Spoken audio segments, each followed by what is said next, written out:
This is Granada.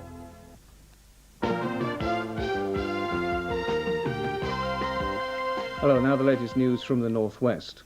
Thousands of jobs in the construction industry in the region are at risk because of recession. The northwest branch of the Building Employers Confederation has reported that 65% of its members expect their workforces to be cut in the next 3 months.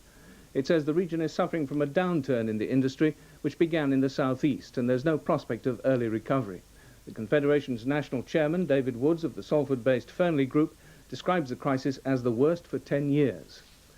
A development package to save and create hundreds of jobs in Lancashire has been announced. The package, which is worth £4.5 million, was put together by Hyndburn Borough Council and Lancashire Enterprise, the development agency.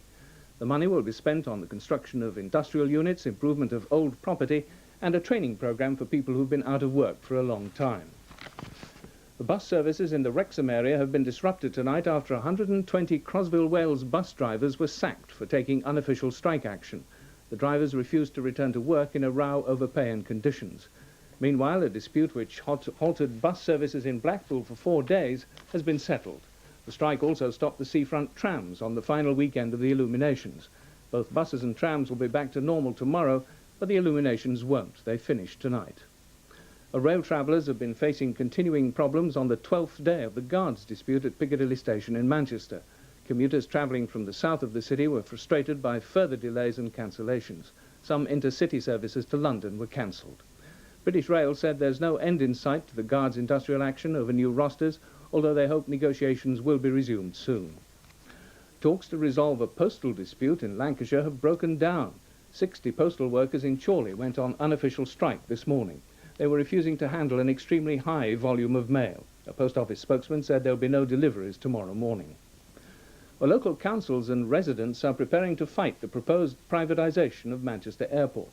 It's been reported that the government may force councils to sell off airports like Manchester to improve efficiency. Andy Gill reports. Supporters of privatisation say it would make airports owned by local councils more efficient. Opponents say an airport like Manchester, which last year made £44 million profit, is efficient enough. Profits are either put back into the airport or go to the 10 councils who own it. In Manchester, the council estimated it would mean £15 on everyone's poll tax if that revenue was lost. The airport was built and paid for by ratepayers. It's their asset, and I shall seek to retain it for them. On balance, I'm in favour. I wouldn't like to see the land and buildings taken away from the councils, though. I'd like to see them get a nice, handsome profit rental, but I'd like to see the airport run by private enterprise, yes. Officials at the airport reject claims that Manchester is one of the most expensive in the country and that they've spurned private investment. Tonight, the Transport Department said it's yet to reach any conclusions in its review of the future of airports owned by local councils. Hundreds of jobs at the Camel Laird shipyard in Birkenhead may be saved after intervention by the European Commission. Wallasey MP Linda Chalker says the Commission has cleared the way for the sale of the yard, which is threatened with closure soon unless a buyer is found. But European Commissioner Leon Britton told her there will be no cash aid from Brussels for the yard, which is on the market because it's got no new orders. 160 people have been charged with a variety of offences, including the possession of drugs, following an acid house party near Bolton yesterday.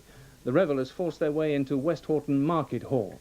Police who moved in were met with a barrage of missiles, including lighted fireworks. One policeman was taken to hospital with a gashed head after violent struggles outside, and a police van was damaged. The Home Office is investigating the death of a prisoner at Walton Prison in Liverpool. 28-year-old Anthony Renton was found hanging in the hospital wing. He was serving a life sentence for murder. It's the second death at the prison within 6 weeks.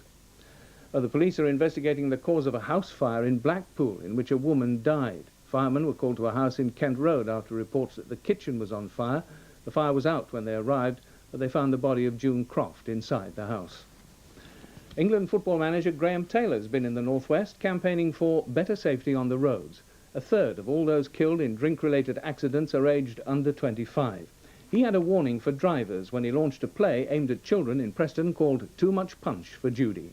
Do you really realise that if you do have a drink and you do get into any kind of vehicle and you've had too much to drink, not only are you running the risk of killing yourself, you're also running the risk of killing other people. And you'll never think it happens to you, but it does. It does happen to you. Football, and there's increased speculation Manchester United may be about to go public. Chairman Martin Edwards said during the summer he'd agreed to sell his controlling interest, but the club announced today that the planned deal had fallen through. A number of alternative options are being considered. The two elderly people from the Northwest have received recognition for their outstanding work in the community. The Princess of Wales presented the Help the Aged Golden Awards at a ceremony in London. Robin Wickstead from Liverpool received a special caring award for her continuing efforts to improve the lives of elderly and mentally ill people. And Benjamin Swift from Manchester received the Outstanding Service to the Community Award. Well, finally, the weather. Clear and dry tonight with some frost in places around dawn. Minimum temperature 1 degree centigrade, which is 34 Fahrenheit. Low cloud and mist clearing tomorrow with some sunshine, although winds will be fresh. Maximum temperature 10 centigrade or 50 Fahrenheit. Well, now Hazel Barrett has a few words to say about tomorrow's edition of Granada Tonight. No, I love cats. They're tremendous to have in the house and great fun. But for some people, they can pose a serious health risk. Join me for tomorrow's Granada Tonight to find out how serious the consequences can be. And that's all from us for now. Granada News will be back at 5 to 10 tomorrow morning.